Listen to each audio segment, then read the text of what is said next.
हमारे किसान भाई जो सबसे ज़्यादा खाद प्रयोग करते हैं वो है डीएपी। और दोस्तों डीएपी में दो तत्व होते हैं, नाइट्रोजन होती है और फास्फोरस होती है। नाइट्रोजन 18% होती है और फास्फोरस 46% होती है, लेकिन इसमें पोटास नहीं होती। तो जो खाद होता है वो पूर्ण रूप से 3 खाद होते हैं, नाइट्रोजन, फास्फोरस और पोटास। या ये कहें कि जो संपूर्ण खाद होता है उसकी 3 टांगें होती हैं। लेकिन ये जो डीएपी खाद है इसे लंगड़ा खाद भी कह सकते हैं, क्योंकि इसकी 2 ही टांगें होती हैं। नाइट्रोजन होती है इसके अंदर, फास्फोरस होती है, लेकिन तीसरी पोटास नहीं होती, जिससे एक प्रकार से ये अधूरा खाद है। और हमारे किसान भाई इसे जो प्रयोग करते हैं काफ़ी मात्रा में करते हैं। और इसका जो प्रयोग हमारे किसान भाई, जो समझदार किसान भाई हैं, वो करते हैं बुवाई के समय या पौधरोपण के समय। ये मान लीजिए जो बेसल डोज होती है उसके समय, क्योंकि ये जो फास्फेटिक खाद होती है जिसके अंदर फास्फोरस होता है, तो ये जो काम करता है ये करता है जब ये जड़ के पास जाता है। क्योंकि ये जो खाद है ये चलता नहीं है, ये चलकर जड़ के पास नहीं जाता है, बल्कि जो हमारे पौधों की जड़ें होती हैं उन्हें चलकर खाद के पास जाना पड़ता है। तो जितने टाइम इसमें लगता है जड़ों के विकास में, जड़ को उस तक पहुंचने में, उतना जो खाद का जो अस्तित्व है कम हो जाता है, जिससे हमारे खाद का पूरा फायदा नहीं मिलता है।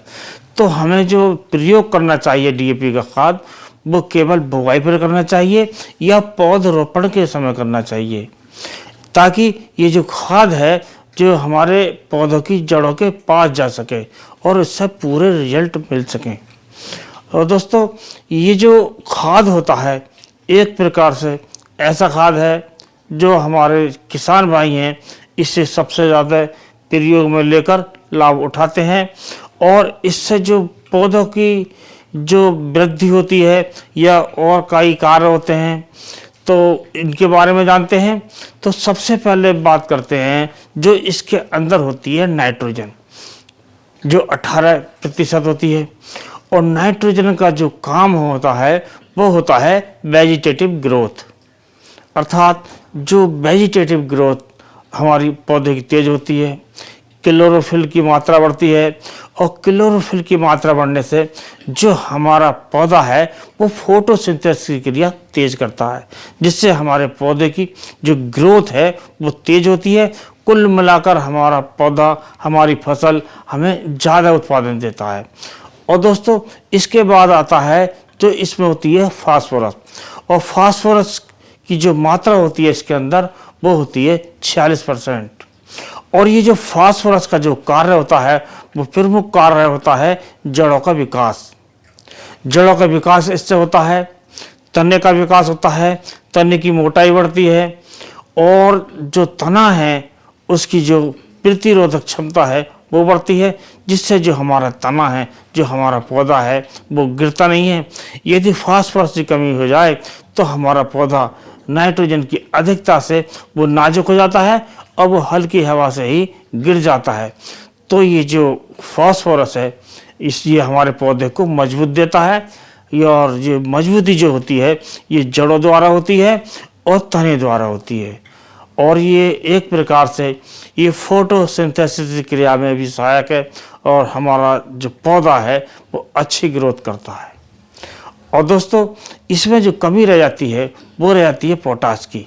यदि हमारे किसान भाई इसके साथ पोटास मिलाकर प्रयोग करें तो उसके जो रिजल्ट आते हैं काफ़ी अच्छे आते हैं। तो हमारे किसान भाइयों को चाहिए कि जो उचित मात्रा पोटास की होती है इसमें मिलाकर और इसका प्रयोग करें। और इसका प्रयोग केवल और केवल करना चाहिए ये बुवाई के समय या फिर पौधरोपण के समय, और फसल के बीच में इसका प्रयोग नहीं करना चाहिए, क्योंकि इससे जो हमारे जो रिजल्ट होते हैं वो पूरे नहीं मिलते हैं। और एक बात और ध्यान रखनी चाहिए कि जब हम डीएपी का प्रयोग करते हैं तो उसमें अन्य फर्टिलाइजर भी मिला देते हैं किसान भाई, तो उसके अंदर जो जिंक सल्फेट होती है वो किसी भी स्थिति में नहीं मिलाना चाहिए। चाहे जिंक सल्फेट 33% हो, चाहे जिंक सल्फेट हमारी 21% हो, तो किसी भी जिंक सल्फेट को डीएपी के साथ मिलाकर प्रयोग नहीं करना चाहिए, क्योंकि ऐसा करने से हमारी जो डीएपी है वो काम नहीं करती है और वो फायदे की जगह हमारी जो डीएपी है वो नुकसान पहुंचाती है। तो हमें कभी भी ये डीएपी जो होती है इसके साथ जिंक सल्फेट मिलाकर प्रयोग नहीं करनी चाहिए।